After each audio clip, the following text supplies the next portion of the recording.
I am guaranteeing a Baylor victory against Mississippi State in round one of the NCAA tournament. Here's why.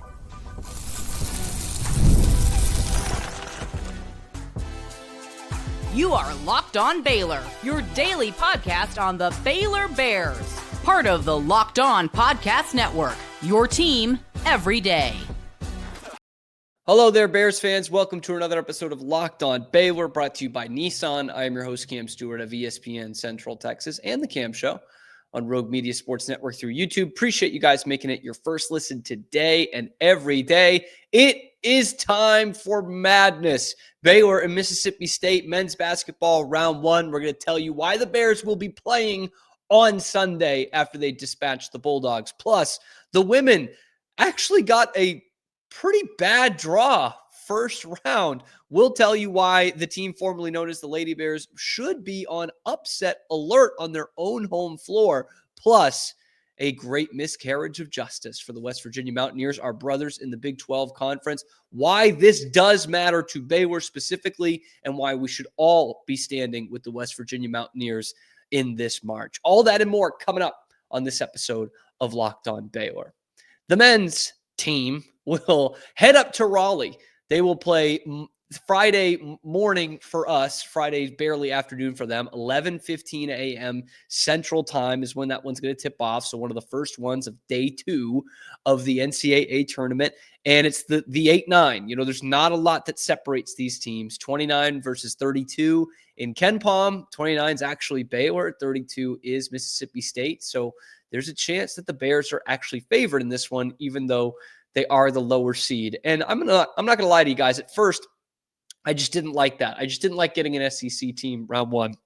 I know beggars can't be choosers in the 8-9 matchup, but I just thought they weren't going to get an SEC team that impressed me last year. I only saw Mississippi State play like 2 times this year. But they impressed me last year, a team that I also thought went out too early. So that's who the Bears get in round one. There's no guarantees with this team that we've watched all season long, but I can't lie to you. I feel pretty good about this matchup the more that I look into this. First off, from a Baylor standpoint, Norchad Omier, full stop. Like, he's been an absolute monster for them the last couple of games. He's been an underrated player all season long by national standards, and maybe even by conference standards as well, although he did make first team all Big 12. Like, this dude is a dude. And you've seen his game go up an extra notch when he knows there's no other guarantees. Like, this could be his last basketball game. And he's taken it up to another level the last couple times they've hit the floor. And this is do or die to the max. NCAA tournament, one bad half and you're going home. I think Norchad Omier is going to really take that and run with it. That's the first thing. The second thing from the Baylor side is what Scott Drew had to say about the draw on Sunday night. Now, we all know that Scott can get a little dream world in some of the things that he says, but he talked about, the whole year we were the hunted because we're Baylor and we won the national championship a couple years ago and everyone always expects us to be good. We were a top 10 team in the preseason. So we were the hunted. Now as a 9 seed, you're not. You're the hunter. And he says that's where I think our team can thrive, being the hunter. Now, it doesn't say a lot about their testicular fortitude during the season, that they were hunted and couldn't do anything. I don't know how hunted you can be when you're outside of the top 25 the last 2 months of the season, but be that as it may, maybe that attitude change can help them. The other thing that will help them are the advantages that they have over this Mississippi State team. Now, this was from an interesting thread by my guy Jackson Posey. Baylor Lariat does a great job getting inside the numbers and covering this basketball team. And first he talks about the size advantage for Mississippi State. Now, that's something we know teams can get after Baylor that way, right? Baylor does not have the backup center. I mean, they really barely have a first center in terms of size. Obviously, Norchad Omier does a great job there, but it's going to be tough to match up. So what he has is the Bulldogs are super tall, average rotation height of 6'5". Average It's not great. Number 45 scoring offense in the country, had just a hair under 80 points a game. And number 31 offensive rebounding, 13 a game. That's tough, even though you're going against North Chandelmere, one of, if not the best rebounders still active in college basketball. But then Jackson says this: despite the size disadvantage, Baylor has plenty of reasons for optimism against Mississippi State because the Bulldogs have the number 248 scoring defense in college basketball. They give up over 74 points a game.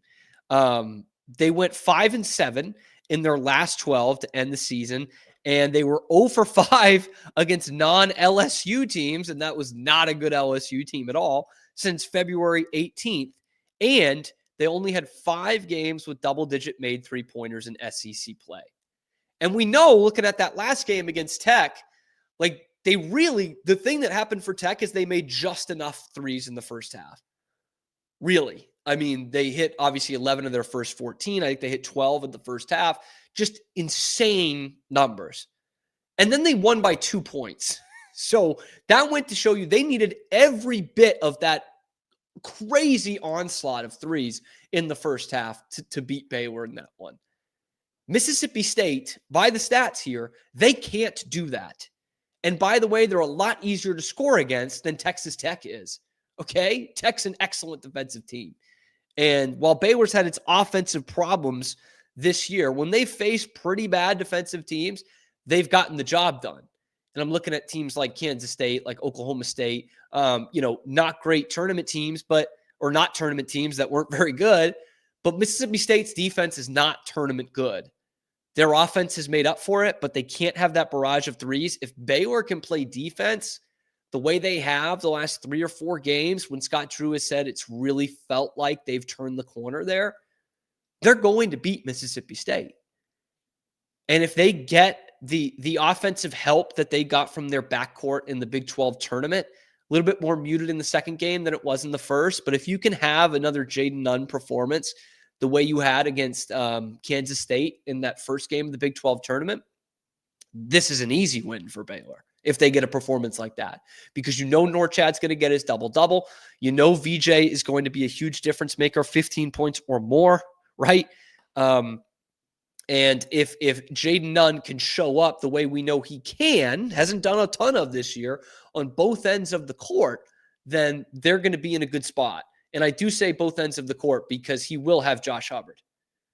I think that's got to be the way it is. Maybe you'll see some VJ on him, but Josh Hubbard, the leading scorer for Mississippi State, over 19 a game, isn't the most explosive in the world. I see him a lot more like Caleb Love than a guy like VJ Edgecombe, where he's a scorer. He's a high volume shooter. He needs the ball in his hands a lot, but he's not an excellent 3-point shooter. 35% is pretty solid, but he takes 9 of them a game. And he's just not the super explosive player. So I think Jaden Nunn can handle him and put him in his back pocket. So with all that in mind, and the way that Baylor, and maybe this is just me being naive and looking at how Baylor's played in some tight losses down the stretch, but it feels like they come in with some more confidence than Mississippi State does, even though they've been wanting for confidence a lot of this year. So I think Baylor's going to win this. I do want to know what you guys think. If you're watching on YouTube, get in the comments section. If you're listening wherever you get your podcasts, we appreciate that too. Tweet at us at Locked On Baylor. How they're going to win, why they're going to win, if they're going to win, let us know. Locked On Baylor rolls on because we've got to dissect who the women have in round 1 in Waco, Texas.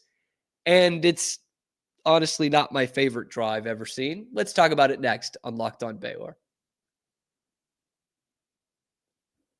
But first, today's episode is brought to you by our friends over at Nissan. The Armada Team of the Week is brought to you by them as well, and the all-new 2025 Nissan Armada. Each week, our Locked On college basketball experts are picking one team that stands apart. This week's Armada and clear-cut Team of the Week is the Florida Gators. The Gators were led by Walter Clayton, 17 points a game this year. They just dominated the SEC tournament. They won each game by at least 9 points. Not only did they grab the 1 seed, but they are the nation's most efficient offense. Very easy on the eyes to watch this Florida Gators team. When it comes to the Nissan Armada, they say go forth and conquer, and that's exactly what the Gators have done here. It's clear that our team of the week is out here ready to conquer the road ahead with confidence, just like you can in the all-new Nissan Armada or any of Nissan's outstanding vehicles. Take the Nissan Armada, Rogue, or Pathfinder and go find your next big adventure at shopnissanusa.com. Today's episode is also brought to you by Fabric, okay? Life comes at you fast, guys, especially when you have a family. One day you're watching the kids take their first steps, and before you know it, you're driving them to college. Fabric by Gerber Life makes it simple to get term life insurance that fits your family's needs. With Fabric, you can apply for term life insurance online right from your couch. You could be covered in under 10 minutes, and in many cases, you don't even need a health exam.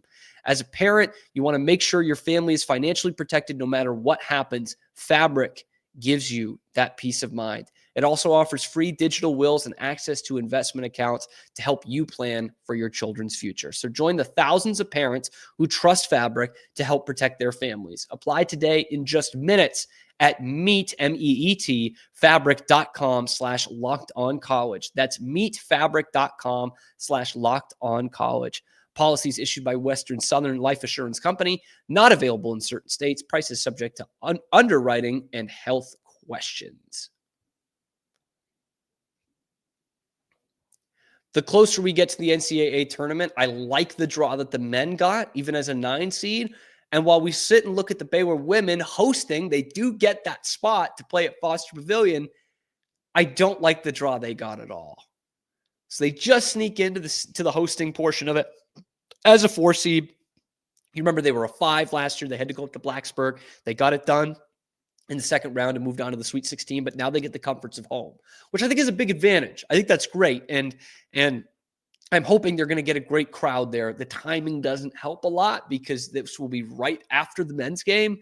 The men play at 11:15 a.m. Central Time, and the ladies are going to play at 2:30. So you have about an hour between the end of the men's game and the beginning of the women's game to get over to Foster Pavilion and see that thing play out. Like if you're traveling down, first off, you're traveling down to Waco or up to Waco, like get in there early lunch, go to a place like the Brazos Landing, the great people down there, Becky and Claude Lindsay, and you go and you watch the game on all their TVs, and then it's going to be a beautiful day. You can sit out on the balcony, and then you go across the street to the Foster Pavilion, and you're there for the women's game. And it should be a good one because they got the best 13 seed in the country, okay?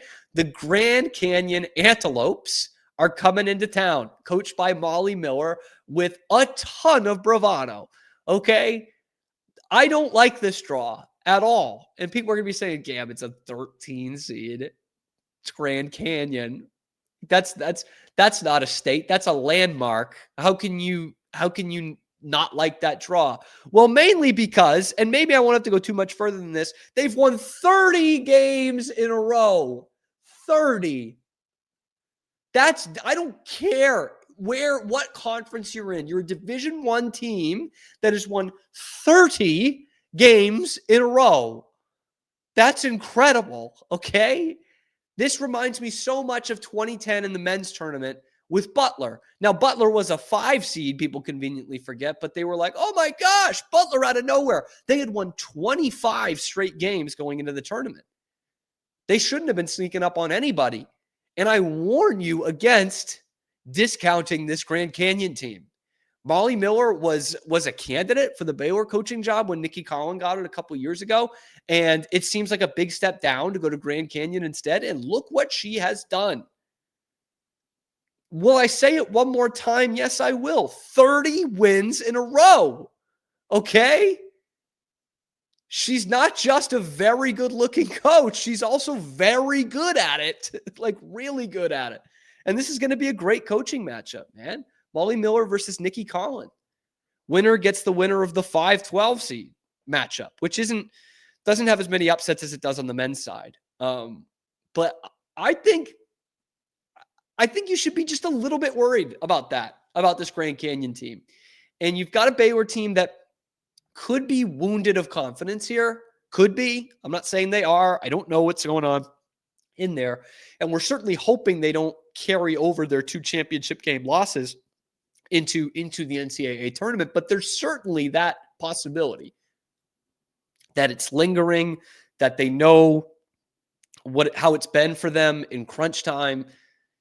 And when you face a team as confident as one like Grand Canyon, that could come back to bite you. It just could. But you look at what that next matchup could be.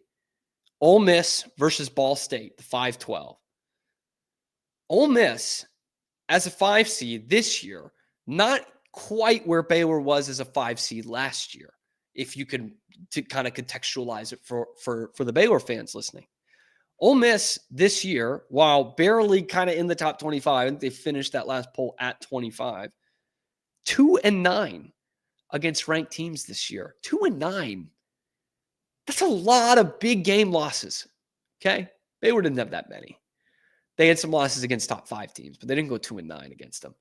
And I will give Ole Miss some credit. They did beat another team in this region. They did beat LSU during this season. And I talked about last week about possibly having UCLA as the 1 seed, which is what they get. Again, you don't feel confident going up against any 1 seed, right? Like that's not how it works. But I will say this, at least it's one you've seen this year. You lost to them. Okay, I know. But just to have that kind of familiarity, you just don't get that a lot in the NCAA tournament on the men's or the women's side. And you're usually not getting it right away. This would be a Sweet 16 game. But I do think that there's some sort of an advantage, almost like a pressure on UCLA kind of thing. Like you beat them once, and now that doesn't matter because you're going up against them in the NCAA tournament. What could be interesting, and one we'll talk about certainly at another point this week, is we're getting way ahead, but if they get to the Sweet 16 and they beat UCLA, chances are the team they would meet in Spokane in the Elite Eight with a chance to go to the Final Four would be the LSU Tigers. And I don't need to tell you who's coaching them. That could be one of the most, if not the most anticipated game in Baylor women's basketball history, if that one comes to fruition. And mind you, this is a team that has won 3 national championships. I'm just saying, you're going to be hard-pressed to find one that's got more hype around it than that one would. But the message, I mean, you got to take it one game at a time, to use the oldest cliche in the book. It's NCAA tournament time, one bad half, and you're out. I don't love facing a team in round 1 when it looks like it's a privilege that you get to host, to get a team that's won 30 games in a row. But maybe if they really didn't want that, they should have won one of those Big 12 championship games. Maybe that's the way to look at it. I don't know. Let me know what you guys think, please, in the comments below. If you're watching on YouTube, or tweet at us at Locked On Baylor. If you're listening wherever you get your podcast. Is this a tough draw for the ladies? Or are they going to run away with this one? Are you worried about Grand Canyon in round 1? How confident are you in a matchup with number 1 UCLA in the Sweet 16? Let me know in the comments below. Be sure to like and subscribe. It helps out the channel a ton. Most of you watching still are not subscribed. Ring that notification bell to get notified every time we're going live, because it's going to happen a couple of times this week, and hopefully a couple of times during the weekend as well, as we have got March Madness upon us. Locked On Baylor rolls on. We're going to talk about West Virginia, a Big 12 brother-in-arms who got absolutely hosed by the NCAA, and now they are taking action, and I would love to take action with them. Let's talk about it next on Locked On Baylor. But first, today's episode is brought to you by our friends over at Upwork. Scaling your business requires the right expertise at the right time. With Upwork, you can find specialized freelancers in marketing, development, design, and more. Experts ready to help you take your business to the next level. Upwork gives businesses flexibility by connecting them with top freelance talent across multiple industries. I'm talking things like IT, AI, web development, and marketing. You know, those things that you don't really think about when you're trying to start your dream business. Whether you need extra hands for a project or a long-term partner, Upwork helps make hiring simple and affordable. Okay. If you need help with a marketing campaign, Upwork can connect you with a freelance expert who delivers incredible results. And posting a job is free and simple. Within a day, multiple qualified candidates will be there for you to choose from. Visit upwork.com right now and post your job for free. That's upwork.com, upwork.com, to connect with top talent and grow your business, not tomorrow, today. So Baylor's in on both the men's side and the women's side. But during Selection Sunday, there was a travesty on the men's side. Somehow, some way, the West Virginia Mountaineers of the Big 12 were left out of the picture, while the North Carolina Tar Heels, a team that everyone thought was as good as done, was invited into the big dance. That shocked our conference. It shocked West Virginia. And now they're trying to take action, okay? Like at a big level here, okay? The governor of West Virginia, Patrick Morrisey, is not happy.